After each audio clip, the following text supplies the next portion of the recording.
Positive View was formed in 2011, having recognised, what I personally recognised, the very sad state of inner London's estates and the way they'd been ignored in terms of the issues that the highly deprived young people were experiencing. And it was mainly focused at that time around the gangs that gather on the estates. And the reason we launched the charity was to actually provide those young people with a course, a 10-week course, which would lead them to build their self-confidence, to become unattached to the gang culture, and also then to move on to employment and to go back to education. And that's exactly what we do now. Yeah, but where did it all go wrong for you? Because if it was working, Andrew, surely we would see something better than a combined total of stabbings, fatal stabbings, of 2015, 2016 this year. Yep. It hasn't gone wrong for us, because actually if you look at the people that we've supported, the young people of 16 to 25 we've supported this year, the majority of those actually have now gone on to employment as a result of our course. So this figure college. would be far higher if it wasn't for organisations like yours. It would. I would have to say that at the beginning on the 3 estates that we work with, one close to the studio actually, the levels of gang culture, which can lead on to guns and to stabbings, the issues there are such that it's very serious at the moment. The issues that are being discussed by the Mayor, I think, are unrealistic, and they've left it too late to actually make an impact that will have an immediate effect. One of the major issues that we've seen, and I spend a lot of my time on the estates talking not only to the managers but to the young people themselves. They are the voices that we listen to.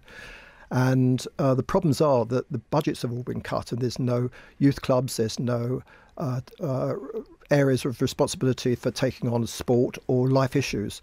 And that's a big problem they have, so they have nothing to do. I think the Mayor, though, would recognise that as well. But he does. But what he's saying is, look, I'm going to put feet on the ground, for instance. There's going to be visible police representation on the ground. So what is he saying that is unrealistic?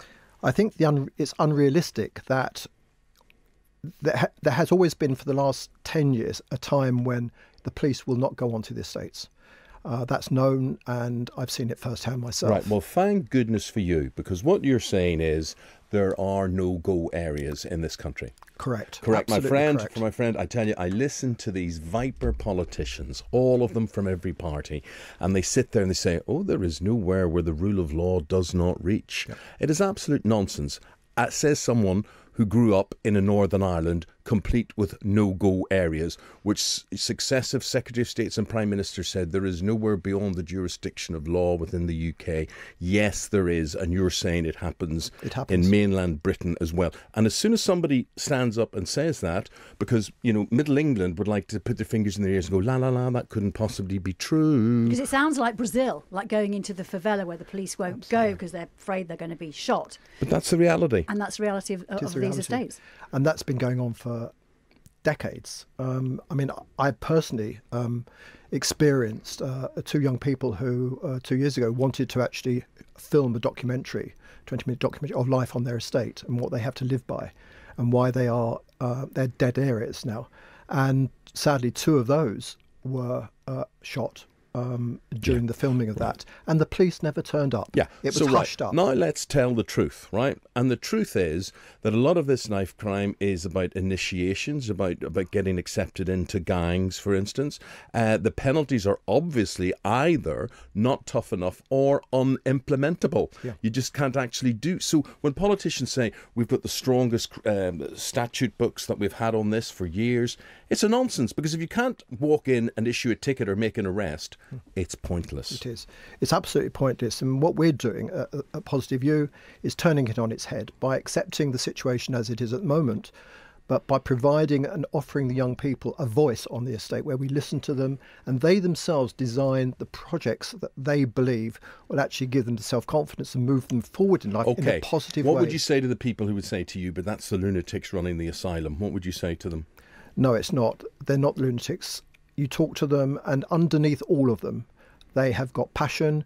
They've got a dream of life which is unable to be delivered for them at the moment, and it just needs somebody to believe in them and to work with them to realise that dream. And when I look at the end of the year, the incredibly exciting results of some of the young people that we've got into work now, and they've got incredibly good jobs. It's a dream for them, and it's very emotional for them. But hang on a minute. Some of these kids now who are involved in knife crime, kids killing kids in London and various other areas, they're really young. Yes. They're 14, Yes. 15, 16. Those kids are still at school. So where is it going wrong? Where is the system failing them? Because, you know, they've got somewhere to live. They've got somewhere to go to school. Why is it turning out like this? Why are they resorting to this? One of the reasons is that for them, the gang culture has actually taken over the estates. And many of them, from the age of 8, are becoming attracted by the gangs to be socially acceptable and accepted on the estate. Mm-hmm. The other problem is that most of them, their flats are empty. It's not unusual to see dad who's never there anymore. I mean, that's about 85% of the cases. Do you know what? We say this all the time. We talk to people who say this all the time, and you will be shouted down by politicians all the time saying, you're racist about this, and you're victimising people with stop and search. What's your view on stop and search? I've been stopped and searched myself. So have I. Several times in the past. I feel insulted by it happening. But I think that it has to be one of the options, as you said earlier, of a number of options that have to be available to us, as long as the police handle it in a way that is the right way to handle it. Okay. Let me also ask you, you're really interesting to talk to. This wasn't the interview that I thought I was going to be here. I thought I was going to look at, you know, a do-gooder, white, middle class, middle age. You wear a nice tweed jacket there with your poppy in it. Why, my friend Andrew Page of Positive View Foundation, are you given access to these areas, to these estates, to these, in your own words, no-go areas? Right. I started off my life working as a creative director in some of London's great advertising agencies, won awards around the world. And I woke up one morning when I was 45 and I thought, this isn't what I should be doing. I was conscious of my need, if you like, and I was conscious of issues that young people are facing. And I then went to work for Crisis as a fundraiser. And through that, I personally discovered, because I spent time on estates at that time, I spent time talking to the young people and talking to the managers of those estates who quite freely told me about the issues that they are themselves facing on the estate to do something about it. I hit 65, and as my 65th birthday present to myself, I established Positive View Foundation. And since then, we've built a team. We are supported by great organisations like the Arts Council and the Lottery and others who recognise our issues. The Mayor's Office itself is inviting us to put a funding bid in at the moment. Funding is available. If the borough councils can't fund it because they don't have the money to do it anymore, we have to do it. Have you not been bullied off the estates? Have Never. You know, the interests that you're not representing? Never. Right? Have the gangs not circled and said, oi, on your bike? Totally the reverse. Why? There was, because they want us there, they invite us there. I can remember on the very first year we were working on an estate in Lambeth, and at the end of the year, a couple of lovely older ladies came along and said, we want to give you a barbecue for your team on Sunday. And we went there, and there were all the young people there, the parents were there, and they personally thanked us for what we had done So and the change we had made to the estate. There was a community there who was saying, please help us because we don't have a voice. Yes. You come in here and you help save our young men in what they're doing. But what I'm actually saying to you is there are still overlords, obviously. There's still people for whom violence is in their interests. Yep. Now, the community are being kept down by these people. You come in to help the community. Surely you're then an enemy of the overlords. The overlords, as you call them, often are housing associations who run the properties or the estates. They're not necessarily absolutely hands-on delivering the issues and the support that the young people require. But who are the bad guys? The bad guys are a percentage of the young people. But I would say beyond that, the problems is the social connection that the parents are finding. So they don't really have a family background to many of the young people. But why don't they? Where have they come from? If they haven't got parents taking responsibility for what they've got in their trouser pocket when they go out the front door? I can give you a very clear example of this. Last week I was talking to the mum of one of the girls that we had who was going through a difficult patch with us. And her husband, like many, disappeared when she was born. And her mother now, to ensure that they get food in the fridge, has 3 jobs. So she's actually up and out of the house doing a cleaning job before her daughter goes to school. And in the evening, when her kid comes back from school, she has to go off in the evening. And she's actually quite open about it, that she sells drugs until whatever time she has to in the early mornings. And that I've heard from a number of other places. So I would say it's the family model doesn't exist. And because of that, the children, I mean, there's one girl I'll tell you about who, for me, moved me greatly. And she was very depressed. She came on our course and we took her to Waddesdon Manor. Lord Rothschild's takes them out of London to let them experience something completely new. When she came back in the minibus afterwards, she cried and she said, "Today I have now recognised where my life's going. You have changed my life." What it was that apparently for years she sat out in the garden at the estate with the flowers, and she talks to the flowers through the night. She had obviously a mental health issue. Now she has succeeded with her course. She's now gone to horticultural college. She has changed her life around through my course, and that's what we're doing. We're giving children and young people a future. 250 fatal stabbings across the UK so far this year. Now, that is 2015 and 2016 numbers combined, okay? That is more than those numbers combined. The latest slaying in London, the 5th knife murder in London in just 6 days. 5 murders in 6 days. The number of homicides in the capital so far this year, 119. Okay, so there is no doubt this is awful. It's awful. Now, one of the theories is that there's a glut of cocaine flooding the country, partly blamed for what is happening in terms of violent crime. Over now to Andrew Page, and just before we do, Jackie, maybe some reaction coming in and maybe things that Andrew could answer, because he's got this amazing charity, the Positive View Foundation. And he goes in there. And he goes in there and he's talking quite frankly and bluntly about the problems there are. What are people saying? Big reaction, actually. Colin Stump. The reason for all this is a host of things. Weak policing, weak laws, no deterrence, social breakdown, bad parenting, weak education. We are a broken society and it needs sorting out all the way through. Well, those are the problems. What are the possible answers, Andrew?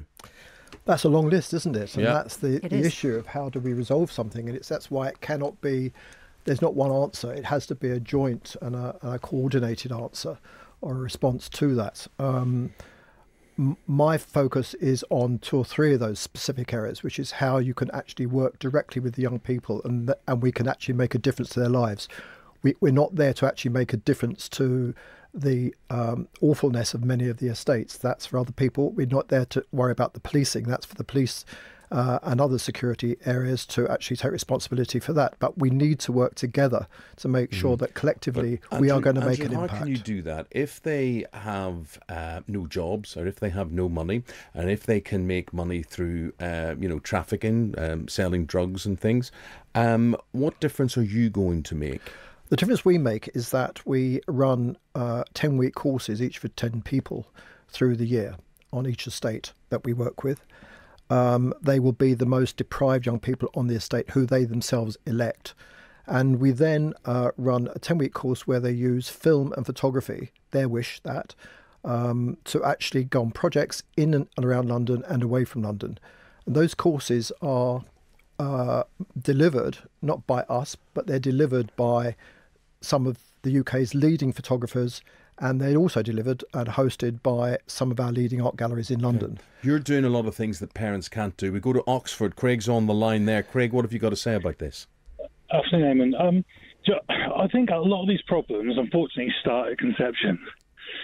I personally feel that it's irresponsible for someone to bring a child into this world unless they've got the time to raise them, the money to afford them, a safe, reasonable childhood, not a lavish childhood, but a reasonable childhood, and that they bring them up in an environment that's okay. But Craig, if they haven't got that environment, and circumstances change as well sometimes. Andrew had no headphones on there, so I'm just going to explain. But Craig is basically phoning in and he's saying, look, you've got to think this thing through before you bring kids into the world. You've got to realise, can I afford to raise them properly? Now, who's not going to disagree with Craig?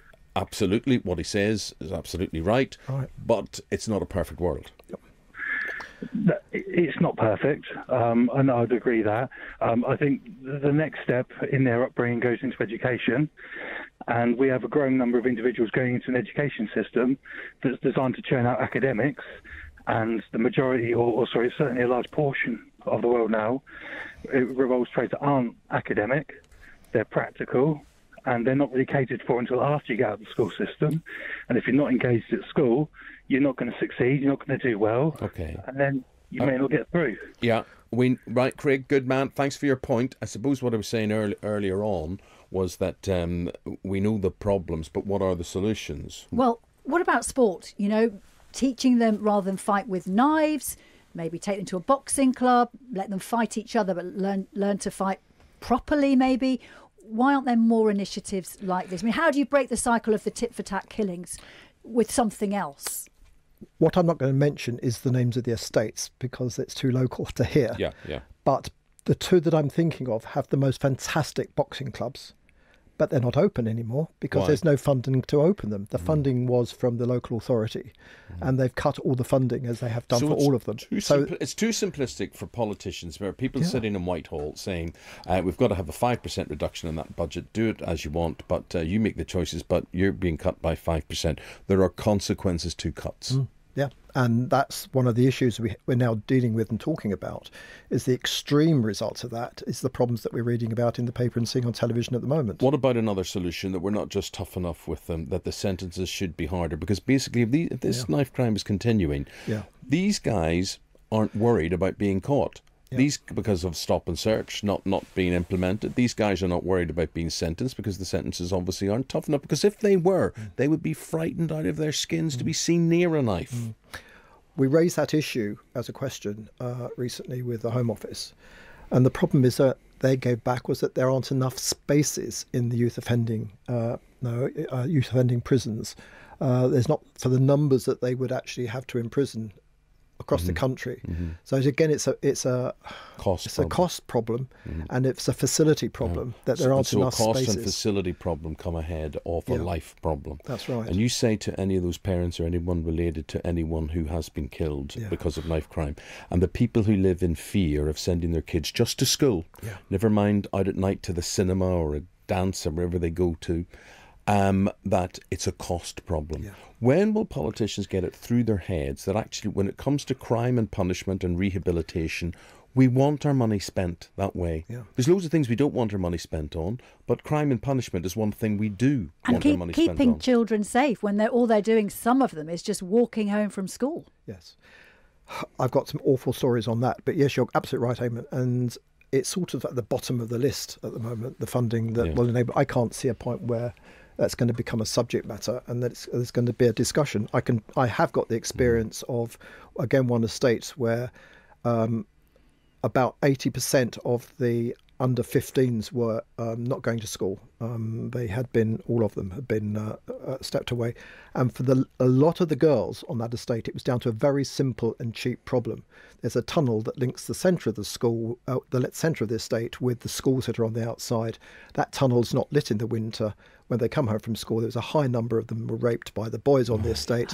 And that, again, I've seen them, 15-year-old girl sitting there with a 2-year-old on their lap watching TV all day. And that is the reality. That's the reality, and these are the things that aren't talked about, or no one ever talks about them as well. So this suggestion that stagger when schools break up, so they're all coming home at different time, is a bit of a silly suggestion. I just can't see that working. Harder than that. I can't see that working at all. I don't think it's an answer. I think it's an excuse as an answer.